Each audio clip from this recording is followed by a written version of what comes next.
Hindi na mabuti rin ng sana dagat. minamuran lang bininta yan. Isa ganyan nangyayari. Pamasahe mo pa lang yun. Oh. Yung pamasahe mo, magkano na kaagad balik-balik.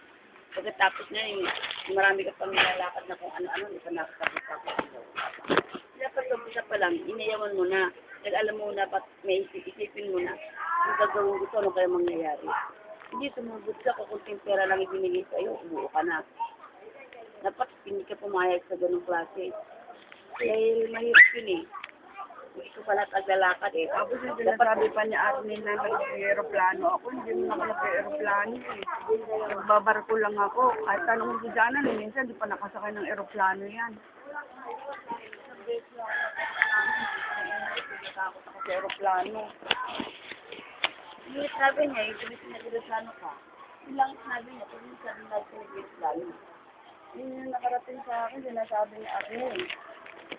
Lalaki daw kami nag-aeroplano. Wala sinabi sa si Arin na lagi nag-aeroplano. Sabi nag-aeroplano pa nga yun yung pumunta siya doon. Oh.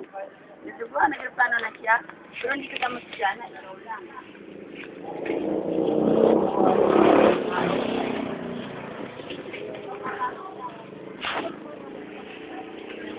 Pera.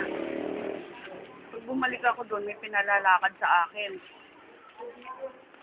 Kaya tumatagal ako doon. Sabi mo sa kanila na alam mo napakalaki ng gasutin mo pag pumatay balik-balik.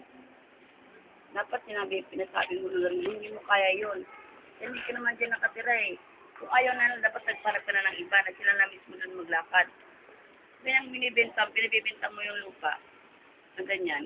Sila na maglakad nun dahil mura mo naman yung binibenta. Ayaw na ilakad ni Baby kasi alam niya wala nang makukuha ang pera sa kanya yung bibigay. Isa pa yun. Mukhang pera din yun. Kung wala na makapaglabangan sa'yo, isinuda ka. Ganun nang nangyari. Hanggat meron na makukuha sa'yo, ang bait-bait mo, ang bait-bait niya sa'yo. Pero lalo na ayaw ko sa kanila lalo doon. Hoy! Hoy! Ayun na ano ko nga. Tapos ganun. Wala pa sa mga try na tao doon. Yun, maganda lang naman yun. Pag meron ka ibibigay at pakain sa kanila. Pero pag wala na din na.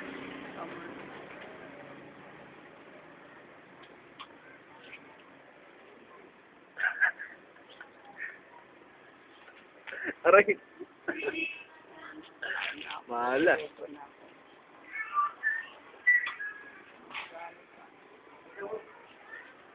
Gusto ko kuhanan tong ekse. Yun nga, wala na ko. Gusto ko talagang kuhanan tong eksena na to.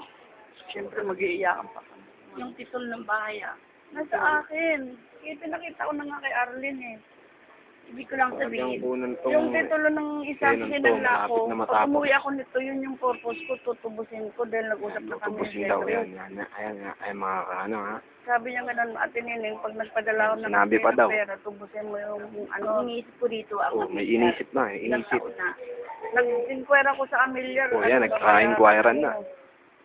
Ilang libo na yun. Nasa 3,000 plus. Usapan Babayaran libo-libo yan. yun. 2,000 lang mahigit yun.